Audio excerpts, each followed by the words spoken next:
Okay, we're back from the break. Don't tell anybody our secrets. We're back from the break, and we talked about drum racks, and now we're going to talk about effect racks. What's up? What's up, Zaint Darko? So we talked about instrument racks, and I want to just talk about effect racks real quick. It's basically the same as an instrument rack, just minus the instrument. So let's say you're always working with the same vocalist all the time. And so I've got like a little effect set up for my vocalist that I use a lot. Some EQ and compression, and then another EQ, and then let's use a saturator. Now the saturator in Ableton Live, in case you're wondering, the saturator, you can use it for distortion, but really what it's best for is tape emulation. It's kind of a tape emulator.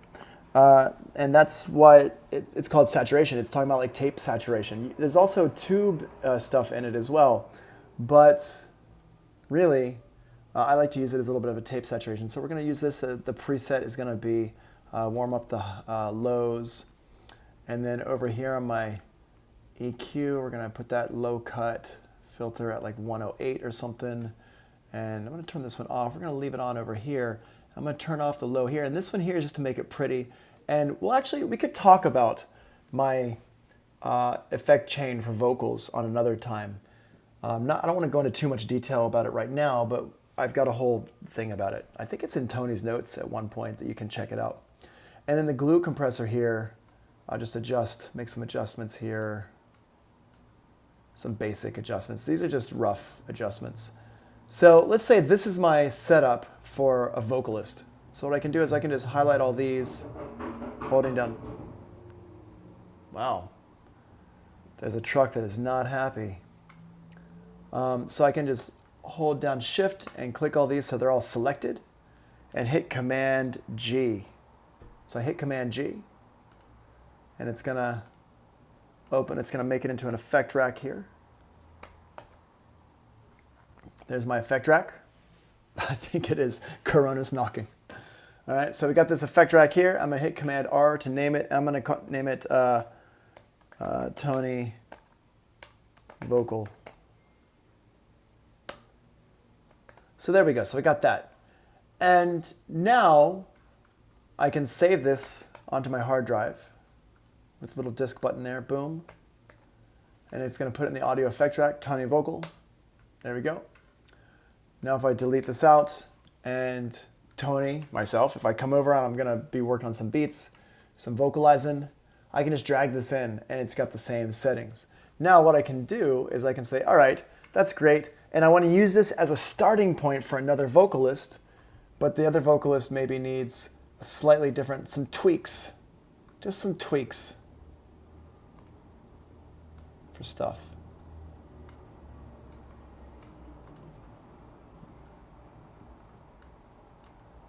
Some tweaky tweaks.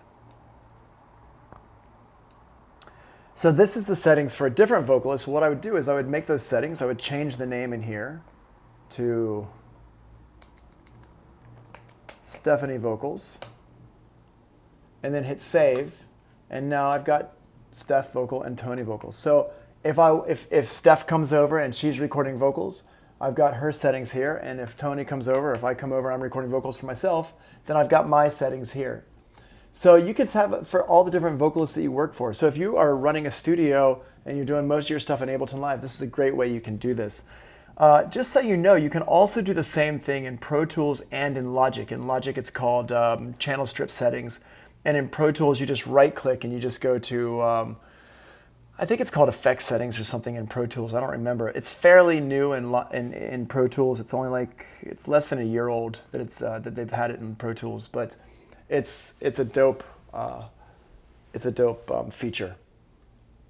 So that's that. So that's your.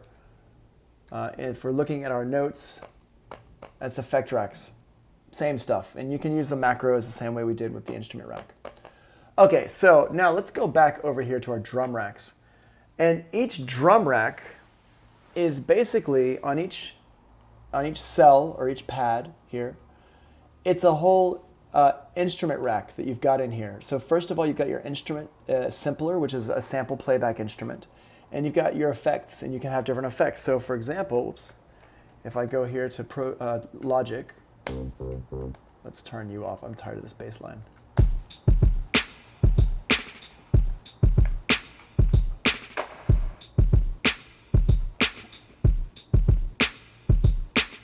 So I've got this kick here, kick Pete. If I wanted to have different effects on this kick, I can. It's super, super easy to do. Let's say, and I'm gonna use a distortion effect just because distortion is like super easy to hear. Not because I think it needs a distortion, but it's just really easy to hear distortion. So I'm just gonna go in here, I'm gonna throw on the overdrive, and I'm gonna throw it just onto this kick drum here. So what I do is I just grab the effect, and I drag it down onto my kick pad. Boop, there we go. Now you can see it's just right here, inside of here. So the way this looks in Ableton Live, do I have it as a drawing? I don't have it as a drawing. But the drum, I started pointing at the screen, I realized you can't see my finger. So the drum rack is here, the cell is here, the overall rack looks like this, and then inside of each cell we have a chain, our chain of instruments. So if I drag things onto the end here, they will load into that chain like this. I've got this overdrive. Let's put a filter in here as well. I can drag the filter onto the cell, onto the pad here, or I can drag it over here into this part here. But if you notice, see how where I'm holding my mouse down and I can put it in different places. Make sure you put it right here. This is outside of the drum rack. This is inside of the cell. Boom. So now I got that.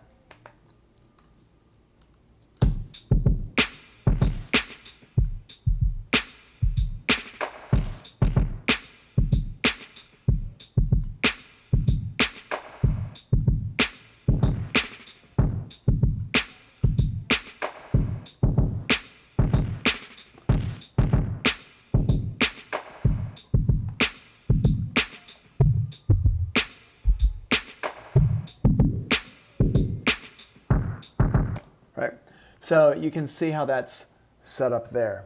Overdrive and the auto filter here. I don't think I know that track. Busta Rhymes? Talking about?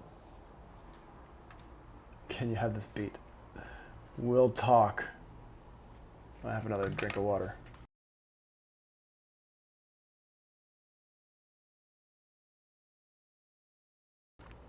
I like Busta Rhymes. All right, so what was I gonna say? Overdrive, filter. Oh, right. So basically, each one of these cells is its own instrument rack. So I got the instrument here and the rack here. The effects here. Now, basically, what's really, really cool about this is that you can drag any instrument into a drum rack in Ableton Live. And for those of you who use Ableton Live a lot, like RJ and some other people in here, this is gonna, if you don't know this is gonna blow your mind. This is super, super cool. So I got this percussion.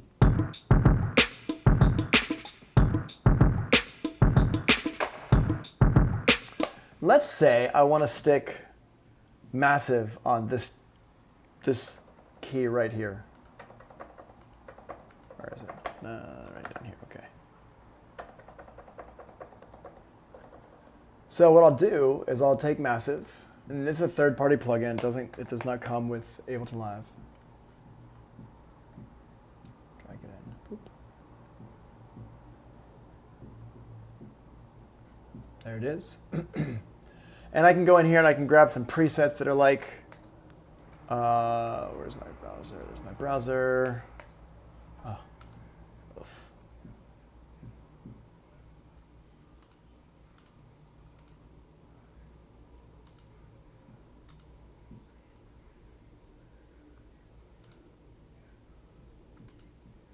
Hold on a second.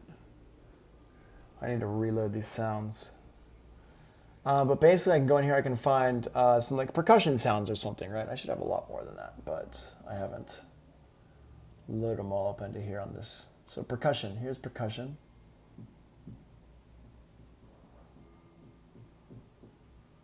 There we go. So now,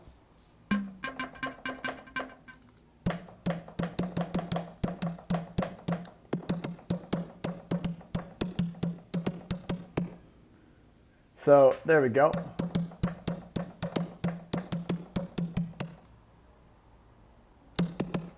So I can play this in.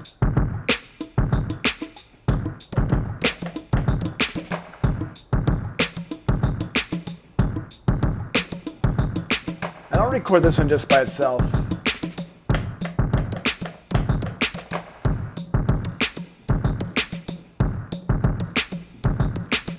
So now I can go through and let me just go ahead and configure this so I can grab these different sounds, these with the knobs.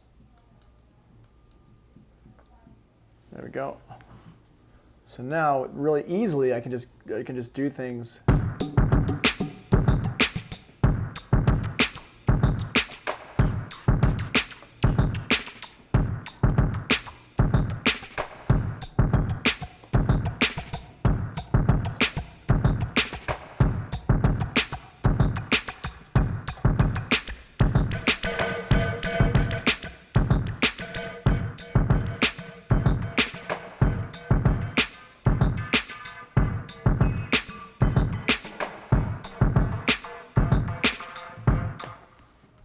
And you can do all that stuff right there inside of your drum rack. So yeah, it's pretty cool. So you can play different notes, kind of. So the way you would set up different notes in here. So this is a great question that OMFG Maxed is asking, but let me get back to it here in just a second. Before I answer that question, I'm going to answer this question that yeah, I'll go over it and just here. Let's just go back. Since everybody woke up, everybody just woke up and they're like, oh my gosh, cool things are happening now. All right, here, I'm gonna delete this out. So I'm gonna drag massive in onto this note right here. There we go, dragged it in, boom. I find the sound that I want. In this case, I'm gonna click on percussion and we'll grab on hand drum.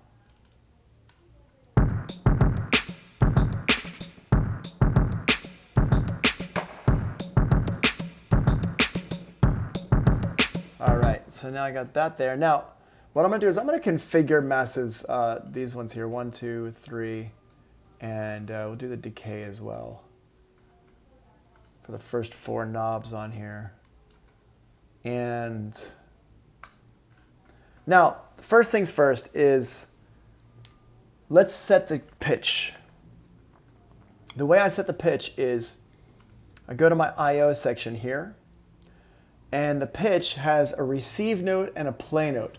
The receive note is which key it is on the keyboard, and the play note is the output. So you don't want to touch the receive note.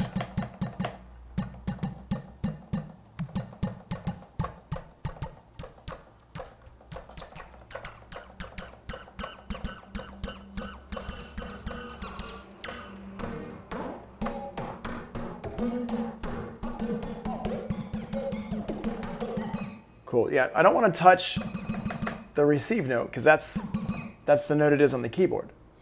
What I can do though is I can mess with the play note.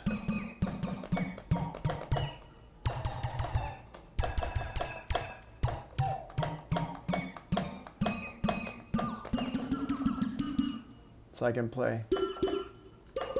I can put it up way up high.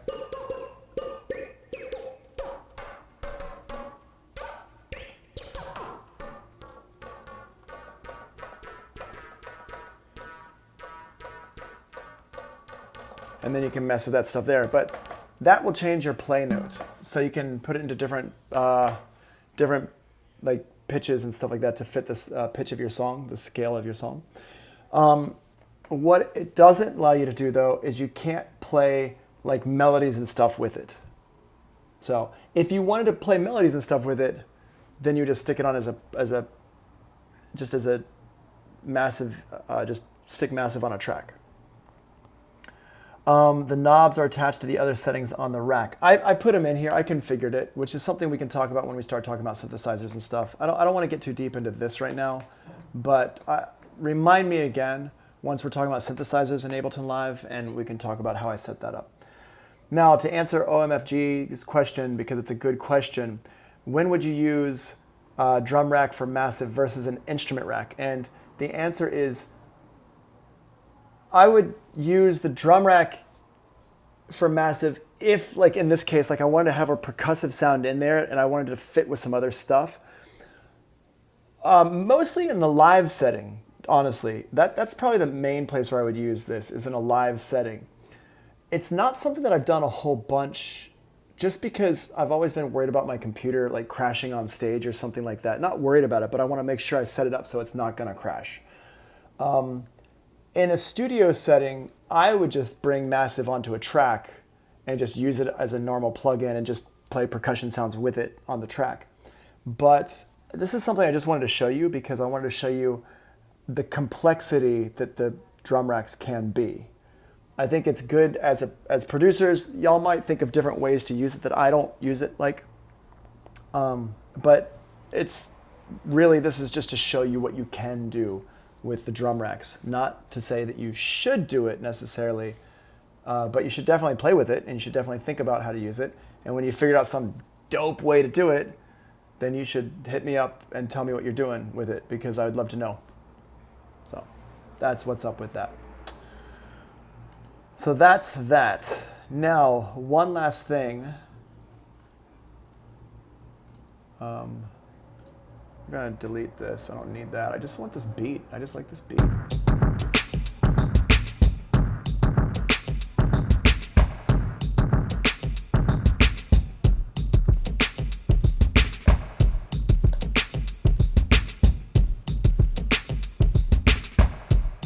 I think that beat's got a little, it's a cool little beat.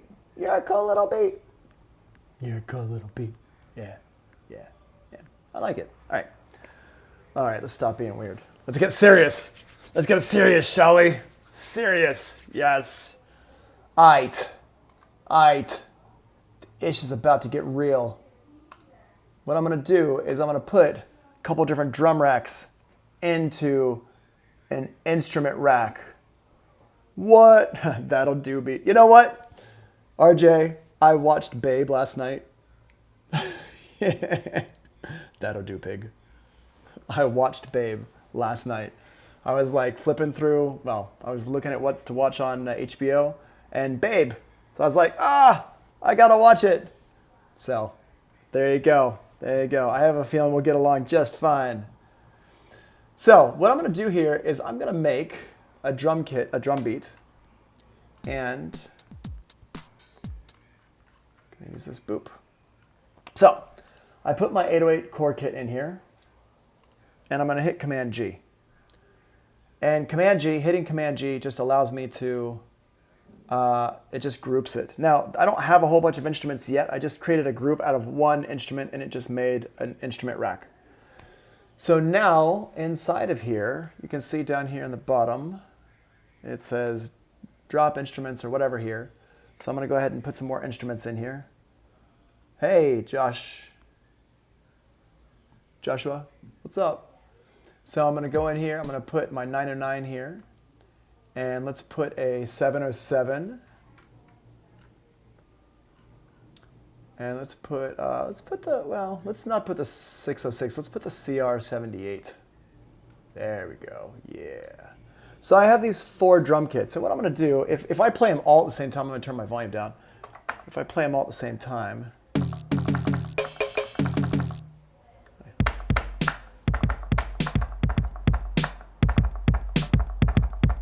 so I'm gonna go ahead and,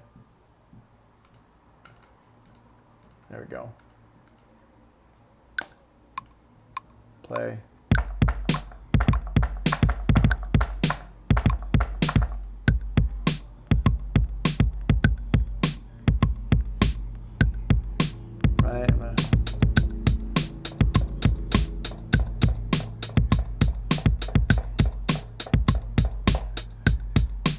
All right. Great. Sounds whatever. Now, let's do something cool with this. And again, if you haven't explored all that Ableton Live has to offer you, your mind is about to be blown. Blown, I say. I'm just going to go ahead and shut these. Okay, good. Okay, cool. So what we want to look at is, where is it? Yep, okay. This part here. You can see that I have 1, 2, 3, 4 different drum kits in here. And I've got these buttons here that say key, velocity, chain, and hide. I don't need the hide one. I mean, the hide one is just nothing. So what I want to do is I want to set this up so that I can use a knob to turn the knob on my keyboard to change the drum sound as it's playing in real time. Okay? Let's just think about that for just a second. I'm going to turn this knob here on my keyboard, and it's going to change the sound between those 4 different kits in real time, and it's going to be able to crossfade between them as well. So here's how we do this. First of all, I'm going to hit Command M, and I'm going to click. Well, hold on. Before I say first of all, let me actually go to first of all. So first of all, we're going to be in chain mode here. We want to be in chain mode. And this here, you see, are different drum kits. So I'm just going to go ahead and drag these out like this. We got 4, so it's about 40-ish, like that. What's 120? Yeah, it's about 40, right? 30. So yeah, here, we'll do this. Boop, like that. 30, 60, and ish. Put these over here like this. And I'm dragging these over like this. And now I want to take this. If I move this around with my mouse,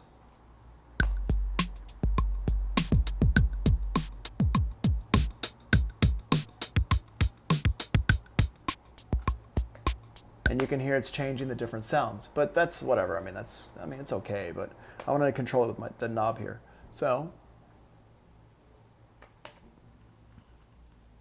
I'm going to go in here, I'm going to hit Command M, and you see this blue strip across the top. I'm going to click on that, and I'm going to turn the knob I want to use. I'm going to hit Command M again, and now I can turn the knob, and so I can.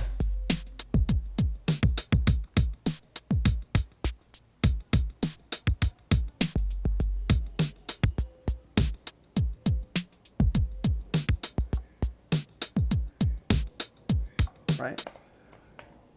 And that's pretty cool. But let's take it one step further, because I did promise you some fades.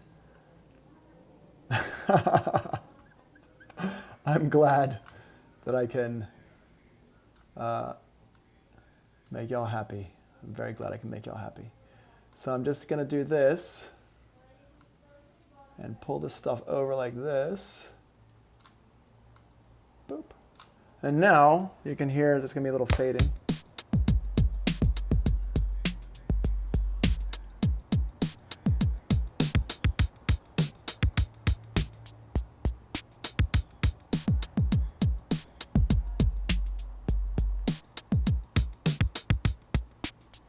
There you go. And that's how you do that. Now, don't forget, you can also put effects racks and stuff into these. So effects into these. So like these kits are all sounding a little bit different. So like this one here, what's that setting called? There's not a name for it. It's just Tony's awesome and he shows you cool things. That's what the setting is. Yeah, you could do it for anything. Yeah, I think we're going to officially call this setting the Tony is Awesome setting. like, what is it? What do you mean? What is it? It's what I'm showing you. It's just you put different drum kits into a drum rack and now you switch between them using a knob. I don't know. I don't know. Here's, you want to see something really cool? Here. Oh, I'll here. Okay. Oh, the fade part. This is in your chain. I have no idea what Ableton called. Let's see. Is there? Let's see here. This is called the fade range. And this is called the zone. And the fade range, the zone editor. And the zone, fade range. I guess. I don't know. And the way I found that out was I just turned on, it's just in the rack. Yeah, they're in the racks. The instrument rack, the effect rack, both have them. The drum racks, I don't think the drum racks have it. Yep. All right, so let me show you something that's also really, really cool since we're doing cool stuff here. What I'm going to do is I'm going to put this over here. Now, I'm going to mute the hi-hats. And let's make a drum rack. No, wait, a drum rack? We're going to make an instrument rack.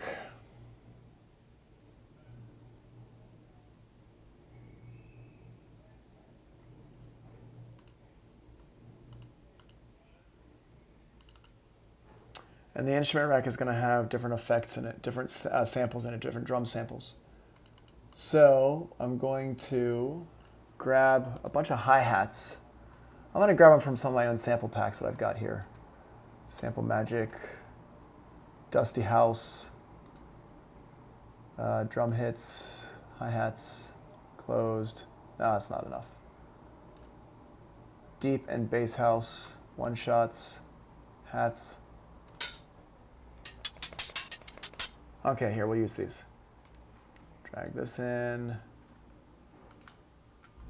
I'm just going to drag a few of these in here. Boop. So now I got a whole bunch of these. And what I'm going to do is, I'm going to call this one hi-hat.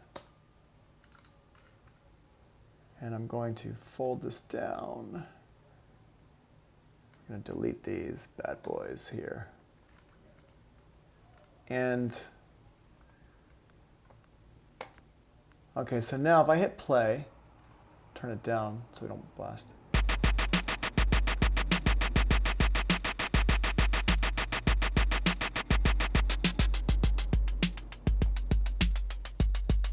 Okay, so I have this, but it's playing. You'll notice it's literally playing all the sounds. I don't want it to play all the sounds. What I wanted to do is I wanted to play one sound at a time.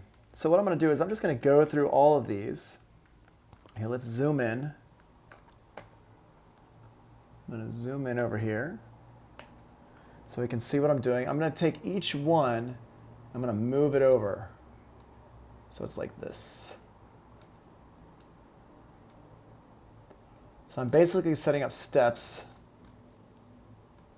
So every single instrument is, every single sound is on its own chain setting.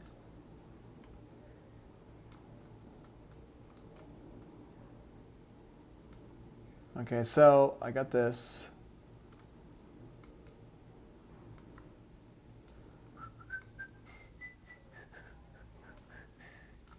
I got this, and now I can take this and I can Command M and turn this knob. So now we got that. So there we go.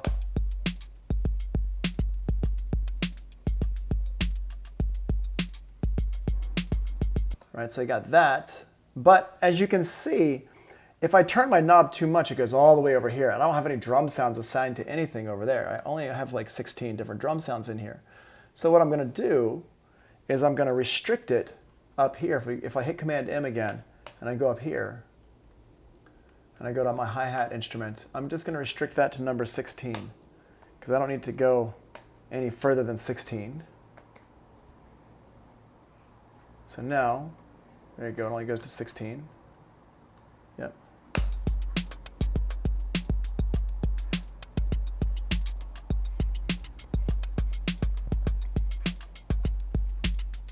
That's pretty cool, but my hand gets so tired turning that knob like that all the time. I don't want to keep turning the knob all the time. So I'm going to have Ableton Live turn that knob for me.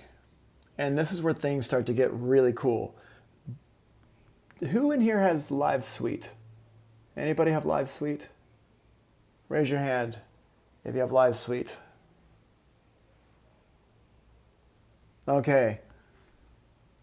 Okay, I got 2 people who have Live Suite. Awesome. All right. 3 people. Okay. I don't know who you are, OMFG Maxed, but hi, I'm Tony. 4 people. Nice. All right. High fives. Boop, boop, boop. Yeah, yeah. What? Live Suite party up in here. Okay. So what you're going to do if you have Live Suite, and hopefully you downloaded some of the Max for Live stuff, you're going to go over here to your MIDI effect, and you're going to grab the LFO MIDI. Just a bedroom DJ without a name. Fair enough. Okay, so LFO MIDI, and you can take this and you can drag it onto your track. Here, you can put it over here before the instruments. Boop. It just goes here. It doesn't actually matter which track you put it on, but we'll just put it on this track. Now, with this LFO MIDI, what we're going to do is we're going to click on Map, the Map button here. Click that button, Map, and click this. And now you can see it's going nuts. So we're going to slow that down. And then we're also going to change the depth. And then we're going to change the offset. Depth, less depth. Less depth.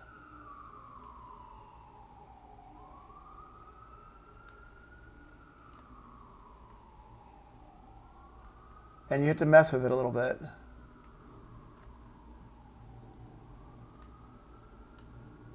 There we go. Pretty good. All right, and now we can, now it's gonna automatically,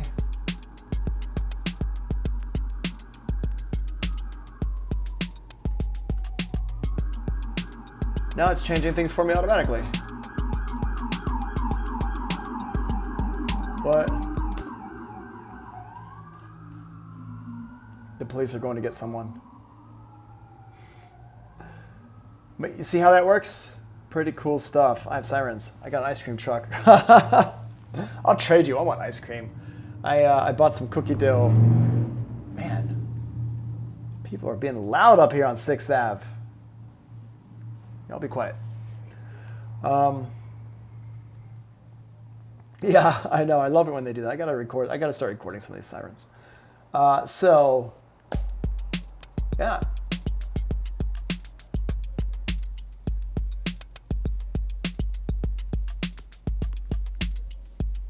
All right.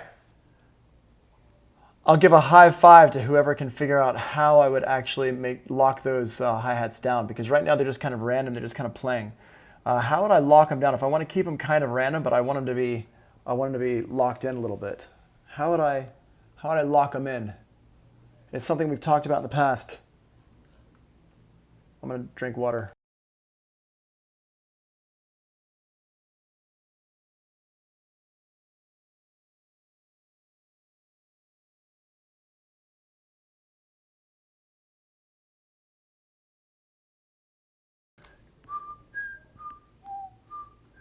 Ooh, nice guess.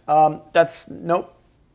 Record them and match them up manually. Yes, we're gonna record them and then you just find whichever one you like, whatever loop you like. So I'm gonna make another track here. I'm gonna give it a name. Stop. I'm gonna give it a name.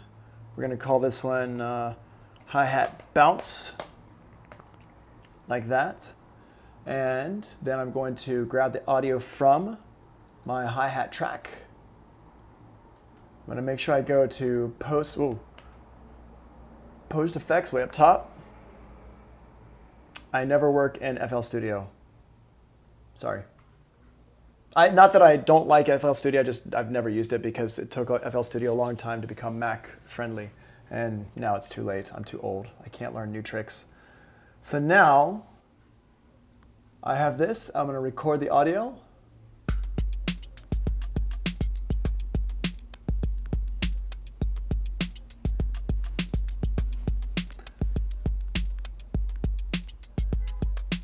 There we go. Some stuff like this. And I'm going to record this, and now I'm going to hit go. There we are. And I can grab any part of this that I like.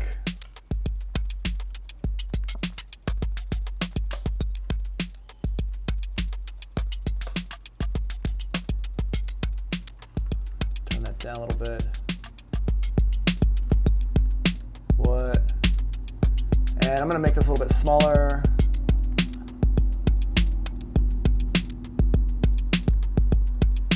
Yeah. What?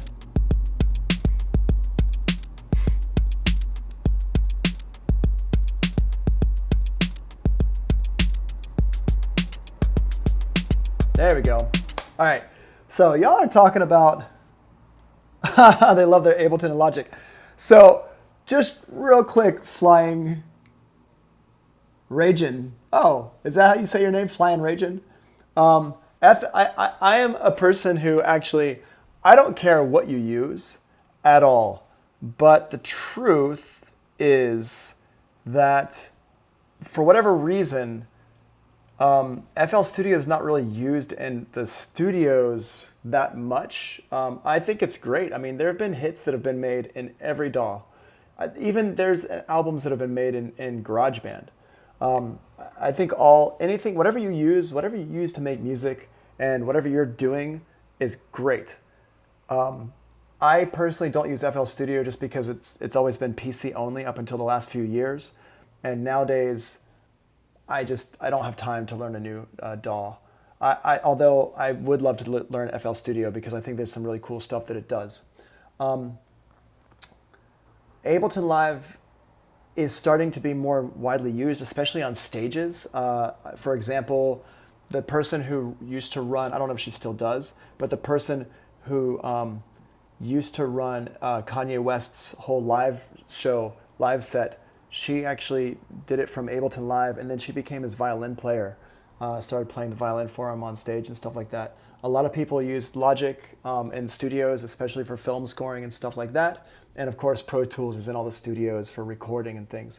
FL Studio, a lot of the trap guys use FL Studio, and it's cool. I mean, you can do all sorts of stuff with FL Studio. I don't have anything against it. I just don't know how to use it, and I don't teach it. But then we don't have it on our computers. So that's why. Yeah, a lot of people use FL Studio. There's nothing wrong with it. But I use Ableton Live, so that's what I teach on. I think there's more you can do with Ableton, though. Just all the stuff I'm showing y'all right now, this is pretty sick stuff. And then once you start getting we have barely touched the tip of the iceberg on what you can do with Ableton Live. So anyway, let's continue. I don't want to get sucked into an FL Studio, Ableton Live, Logic, Pro Tools discussion. But so anyway, this is pretty cool stuff that we can do. Oh, right. Okay. Yes. Sorry. The benefits of Ableton Live Suite and Max and all that stuff. Yeah. So the benefits of Suite is that you have Max for Live. Max for Live is. Are you familiar with Reactor? Is anybody, hands up if you're familiar with Reactor or if you've used Reactor? Anybody use Reactor from Native Instruments? Okay. Yeah. Okay. So as you know, Reactor is basically a toolbox for making other things. So with Reactor, you can make synthesizers, you can make effects and stuff like that. You can make like groove boxes, you can make sampler playback things. You can do all sorts of weird stuff with Reactor. Well, Max for Live is basically the same as Reactor, but what happened was Ableton Live partnered up with the team Cycling 74, that made Max for Live. They partnered up with them at one point to make Max connect to Ableton Live on a root level. So it basically is tied into the audio engine of Ableton Live. About a year ago, Ableton actually bought Cycling 74. So now it's all Ableton. And that was just basically they kept the whole team. They just bought them just so they could work more closely with the team and just have everything be under one roof. But everything that Cycling used to do, they still do, as far as I know. So because of that, you can make some really crazy stuff in Macs that works like great with Ableton Live, including video stuff. There's a lot of people. Let's see. Let's visit the interwebs and do a search for Macs for Cats. Make some really dope synths for Macs for Live, where you can actually drag and drop all these like cables and stuff. They're modular and semi-modular synthesizers that are super sick, and I definitely recommend that you check out Macs for Cats. Some other good ones for hold on one second. Let me just mute my screen so I can go into my email without showing you all my deep, dark secrets. I just got an email from these dudes. Macs for Cats. Yeah, everybody needs their cats need to be happy, you know? Cats must be happy. Let's see. Did I delete it? Did I mute it?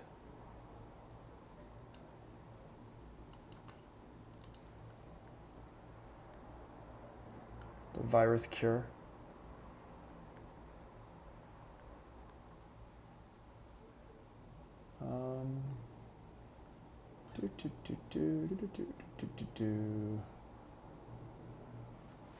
Hold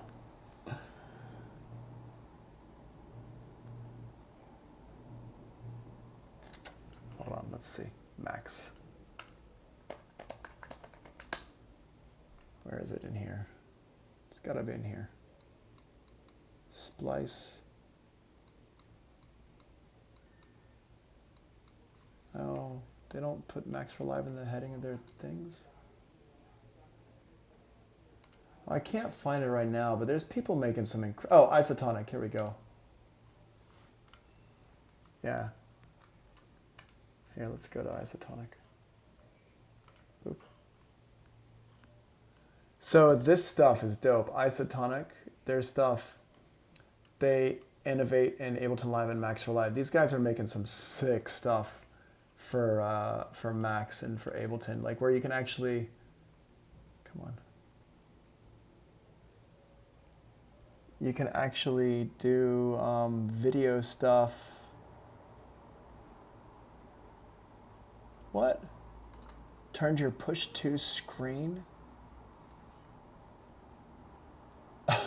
What? I mean, this stuff is ridiculous. Like the things people are doing. Hold on. You're not going to be able to hear it, but I don't need to hear it either. I just want to see it. Just show it to us already. Oh, wow. That's super cool. Interesting. I don't know if it's $60 worth of interesting, but it's interesting. So yeah, there's some really cool stuff. So the advantage to having Suite is if you want to get super nerdy with stuff. Live Suite allows you to get super, super nerdy with stuff. Can you type the name of it? Macs for Cats. Yes, it's just Macs for Cats. There it is right there, Macs for Cats. Yeah. So if you find that you're using Ableton Live a lot for making beats, I highly recommend you get Live Suite. Another advantage to Live Suite, just in general, just Mac stuff, the Convolution Reverb Pro is worth it pretty much. It's worth the price of admission. But there's a lot of really cool stuff in here. And then also, you also get all the instruments. Like Wavetable is dope. Simpler is dope. We were talking about Walker and Royce earlier, and they use Simpler. Not Simpler. I meant Operator. Operator. They use Operator a lot for the basses and stuff like that. Analog is okay. Electric is pretty good, but Operator and Wavetable are great. And then they have that new delay. Wait, which one is it? Echo. They have a new delay unit effect in Live Suite called Echo, which is also a great delay, which I've been using a lot. So I recommend it if you're using Ableton Live. Also, if you're using Ableton Live a lot, get a push. I'm going to go home maybe this weekend. I'm going to go back to my house and grab my push and have it set up over here so you can see that as well. So, yes. Cool. All right. So that's basically the drum racks. That's your racks. Yeah, all good stuff. All right, how to make a favorites folder. Here's how you can make a favorites folder. Now, you might be saying, but wait, Tony, hold on a second. Doesn't Ableton Live have collections? And the answer is yes. Ableton Live has collections, which are basically favorites. These are great until your computer crashes.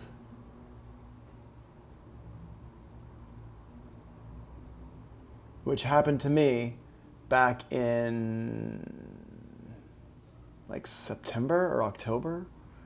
One day I was working on music and my computer turned off somehow and it never turned back on. True story, bro. True story. So, fortunately I had everything backed up, so I didn't lose a whole lot of work. I lost like a week's worth of work. It wasn't that big a deal. But what I did lose, which really made me upset, was my collections here, which I don't know how to back this up in Ableton. I don't know how to back it up.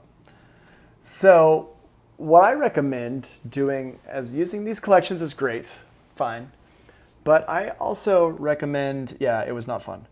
I do recommend getting using the old school way to make a favorites folder in Live. So this is basically what we did in Live 9 and previous, before they had the collections section of Live. Let me.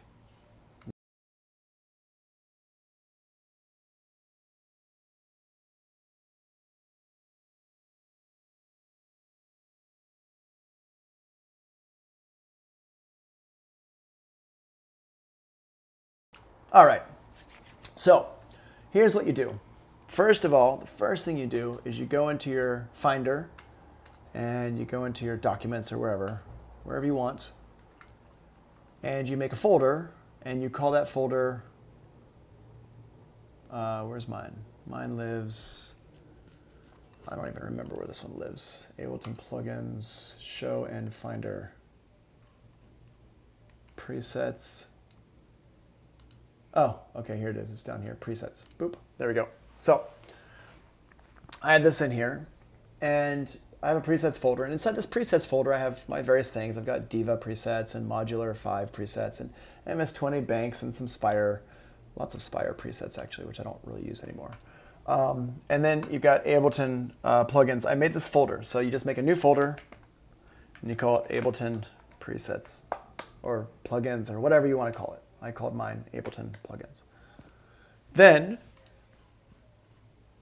what you do is you navigate, you go in here to where it says add folder in your places, and you navigate to that folder.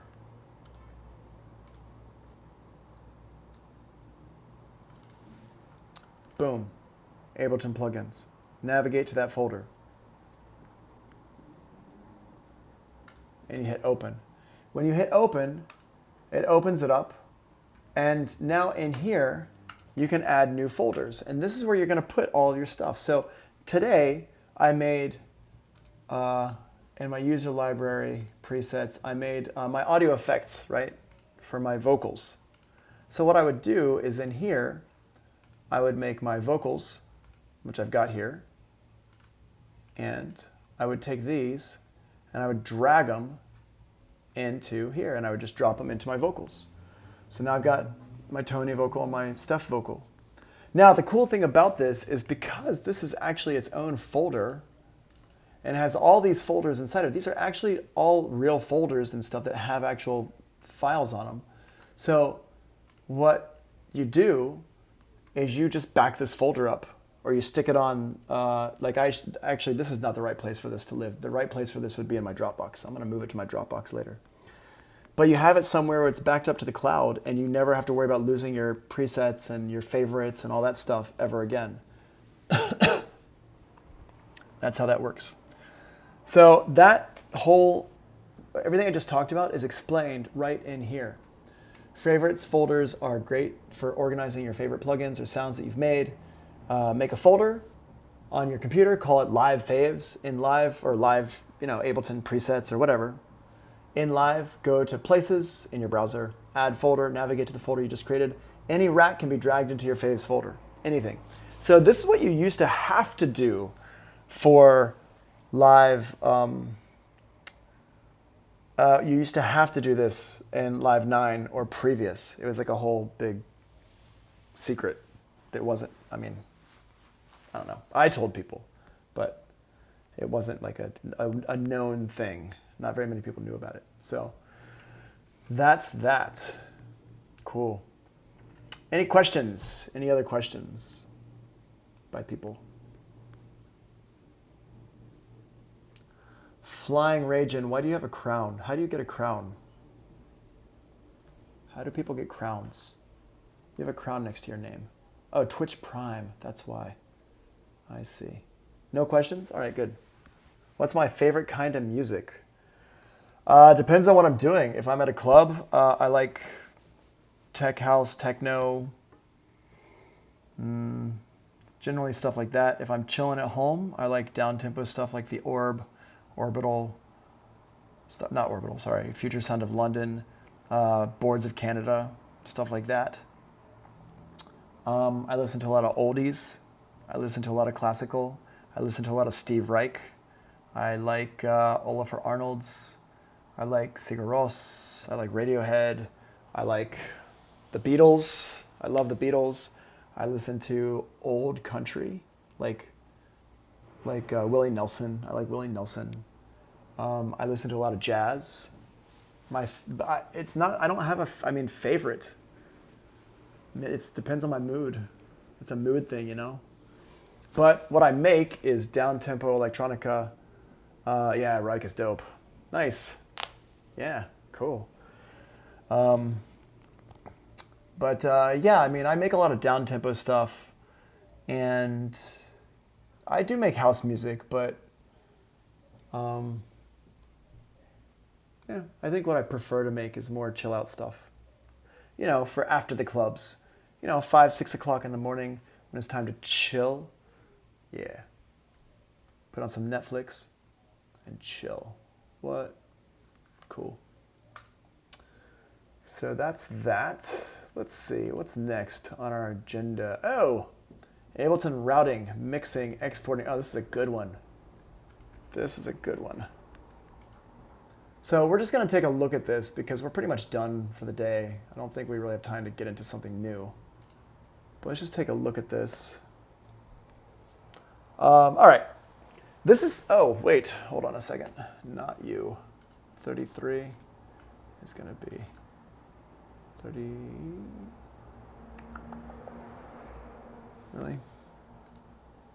I have to go online. Hold on a second. And grab it from here. Right up and here. Warping.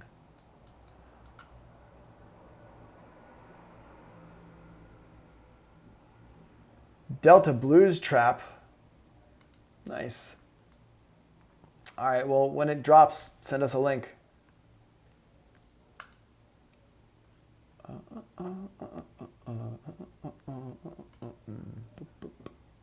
Okay. Let's grab this. this bad boy. Stick it up there.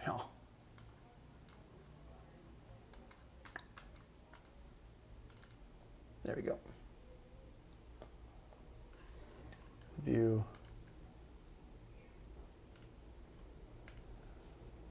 Have y'all heard, I mean, this is really old, but Girl Talk's Feed the Animals. I'm always surprised by how many people don't know Feed the Animals. And it's just like the best mashup album of all time. It's like, you know, people did mashups, but Feed the Animals was like another level of insanity. It's awesome. All right, if you haven't heard it, I recommend to check it out. Here, I'll post it up here.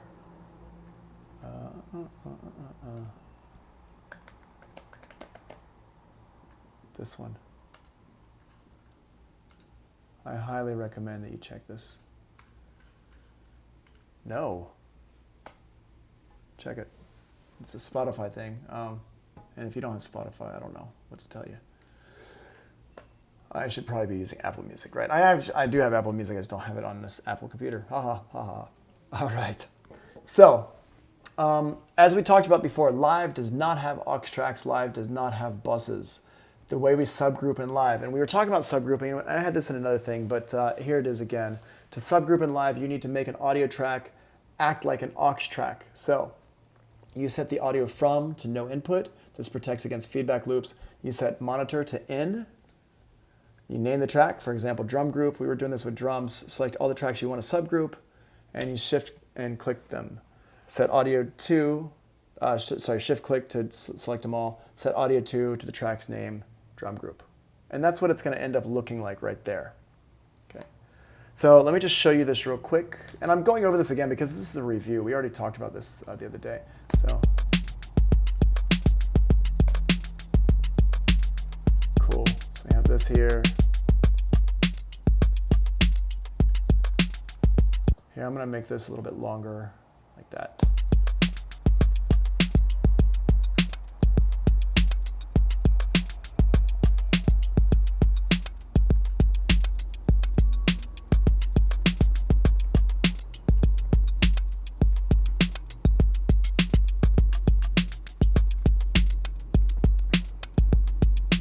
The recorded videos are actually in Canvas as well. If Bardo Beats, everybody who's in here right now, for the most part, are in my class, not John Sickett's class, right? Wait, before you start lying to people, hold up. If you're in John Sickett's class, you do not have access to the recorded videos yet. But if you're in my class, you do. They're under here, under online teaching videos in week 8. And I'm going to put them up for each week, online. Yeah, if you're in my class, then they're here. If you're in Sickett's class, or if you're just joining us from the recesses of the interwebs, if you found us from the dark web, then I don't know. I'm gonna put them up on YouTube, I guess, at some point and see what happens. But for now, they're just here.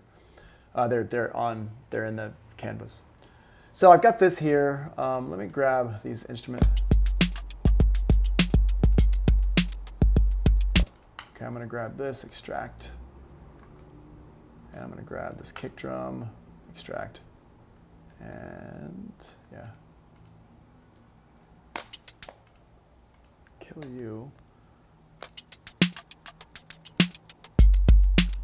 Yeah. And then here's this snare drum, 8080. What's up, Lewis? You're back.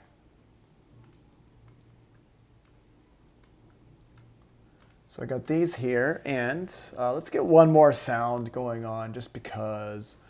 Let's get some percussion. Let's get a.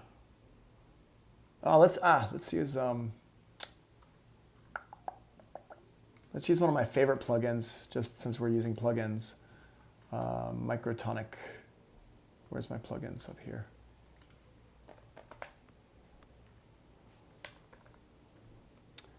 Microtonic, boop. There we are.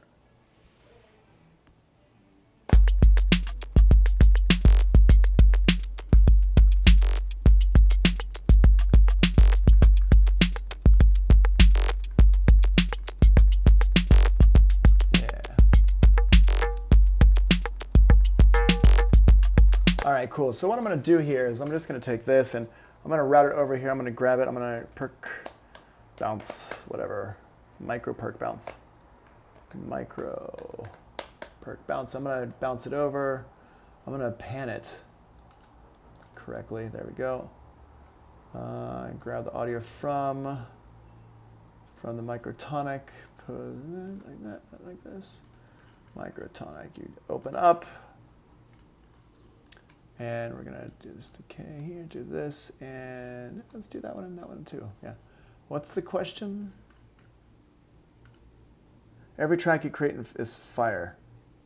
Thank you, I appreciate it. But yeah, no, nothing is set up ahead of time, and they're not all fire, but I appreciate it.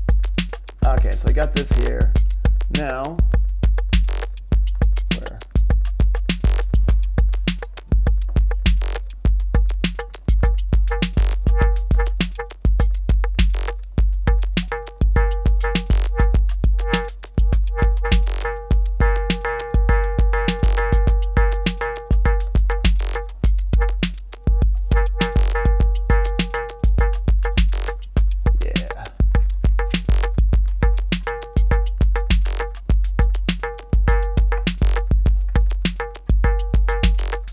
Cool, all right, so I've got this. I'm gonna delete this out of here. And we're gonna go in here and take this and make a 2-bar loop.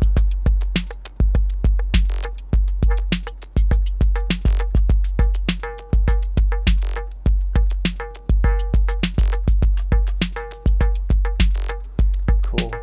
This one here, now we're gonna transpose it down.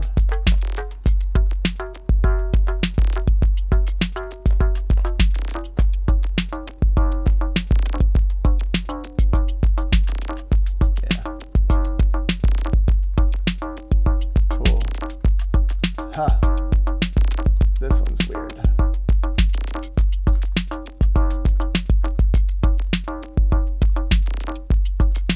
Another one there. Oh, that's cool. Okay.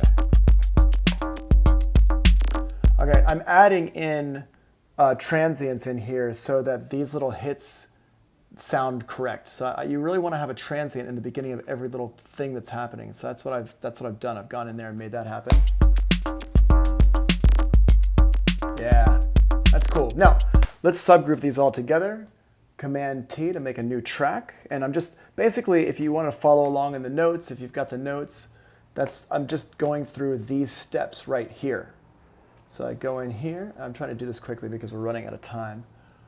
Command R to rename it, drum group, Dr. Group. And now all these here, I'm going to take these and so make sure the audio says no input. That's the first thing, so we don't get any feedback loops. And then audio 2, I'm going to set it to go to drum group, right? The one we just set up, that's where we want to set it to go to. Here we go, drum group. Now, make sure that the monitor says in, and they're all going into the drum group.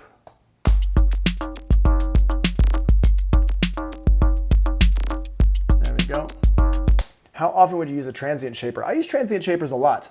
I love my transient shapers. I'm a big fan of them. It's a case-by-case scenario. Sometimes I use them to make drums pop more. Sometimes I use them to make weird sounds come out. Sometimes I use them to make certain drums not pop, to like use with other stuff. A transient shaper, just so you know, it's a good question. Transient Shaper is a plugin like Transient Master from Native Instruments. There's not a Transient Shaper that comes with any of the DAWs. Like Logic doesn't have one, Pro Tools doesn't have one, Ableton Live doesn't have one, not out of the box. But Transient Master here. So here, let's listen to this kick drum. So here's this. And you hear it gives it the pop in the beginning, but I can take it out. Oh, you're asking what's transient. A transient is just the heart attack. Thank you, Bado Beats. It's the initial attack, heart attack, yeah. So now, if I want to turn this kick drum, I can shape the sound of the kick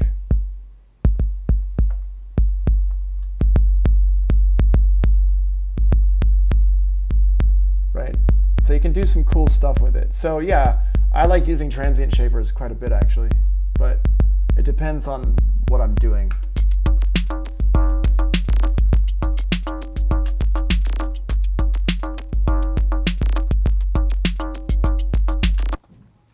You can't just add them into the clips. I don't know what you mean by that. I mean, if you have a transient shaper, you can add it to anything, I guess, yeah. You can just add into the clips.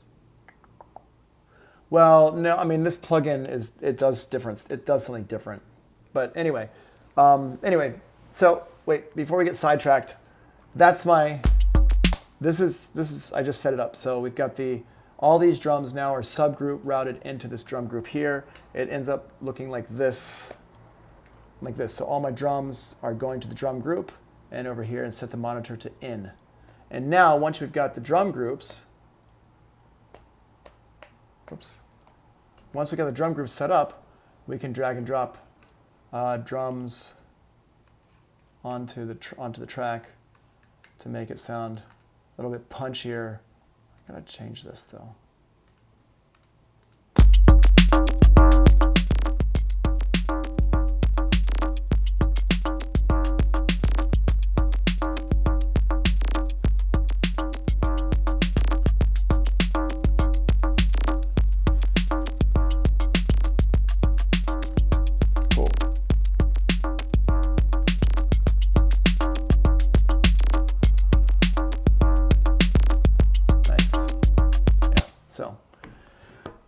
There we go.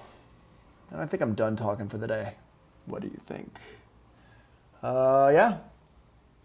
Any last questions before I stop broadcasting here? So I got this new toy. Well, I'm waiting for you to ask questions.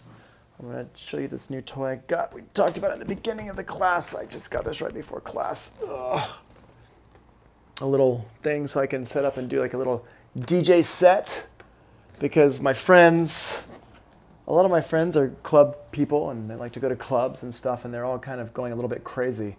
I don't have my speakers here because I'm at my girlfriend's house, but I think I'm going to bring some small speakers, and me and her are going to have a little dance party at some point, and I'm going to do some DJing. Is there an easy way to freeze tracks that have sidechaining on them? What version of Live 10 are you using? Because Live 10 actually allows you to have, oh, you're using Live 9. No, the answer is no. The answer is get Live 10. Yeah, because actually with one of the updates in Live 10, it was like Live 10 point, whatever we're on. What are we on? 10.1 point, yeah, 10.1 point like 5 or something like that. They added in the ability to actually freeze tracks with side chaining on it, which was something that wasn't in there before. The best way that I can say to record the audio with side chaining is just to set up another track and bounce it internally from one track to another. That's like the only answer for you. Sorry, Kasham. So anyway, yeah, and I got this. The reason why I got this one, I just went out and got this today because I was like, you know what?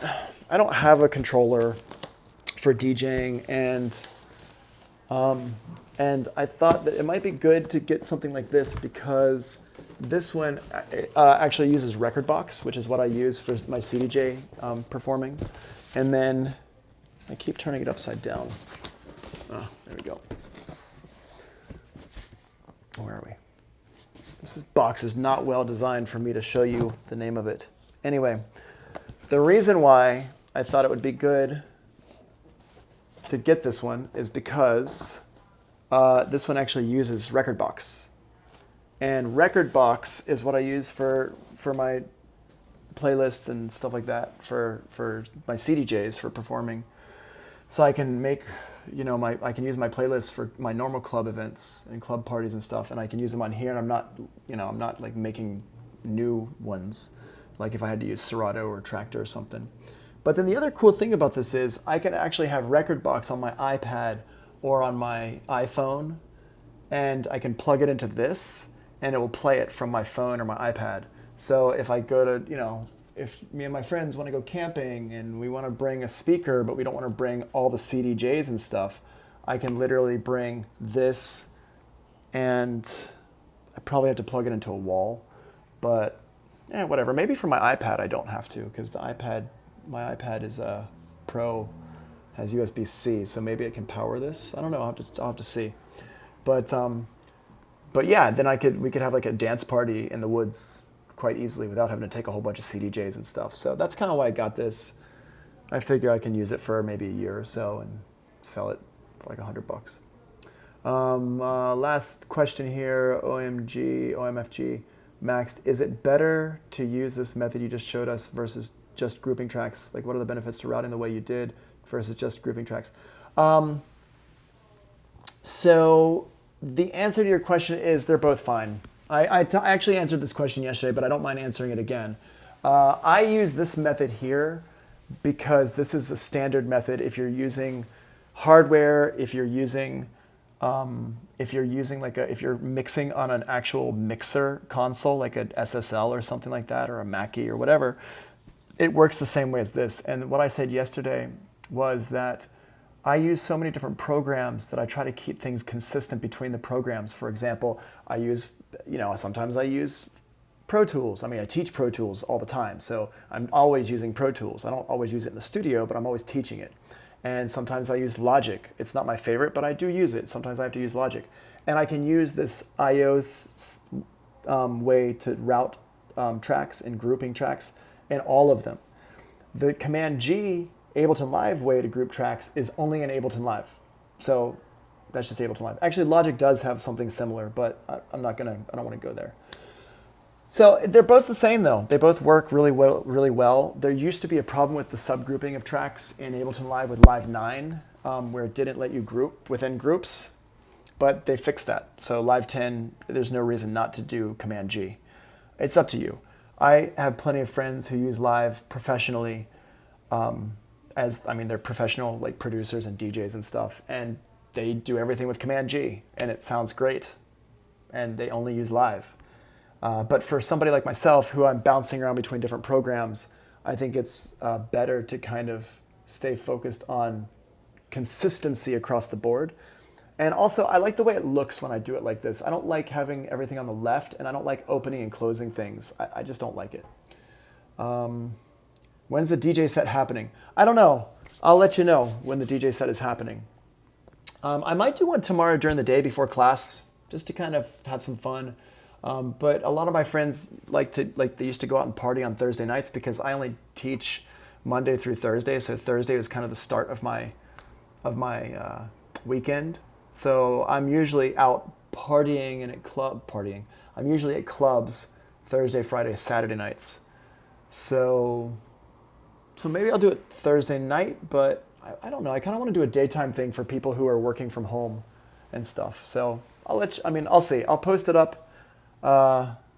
Keep your eyes here, because once I go online, you're going to get a notification, I guess, if you're following me. If you're not following me, like Alex and OMFG, and there's somebody else poked their head in for a second. If you're not following me, please follow me. And that's what's up. I'm going to post these up in Canvas tomorrow, and I'm going to start looking at YouTube solutions as well to post stuff up on YouTube. So, thanks very much. I'm going to stop recording right now.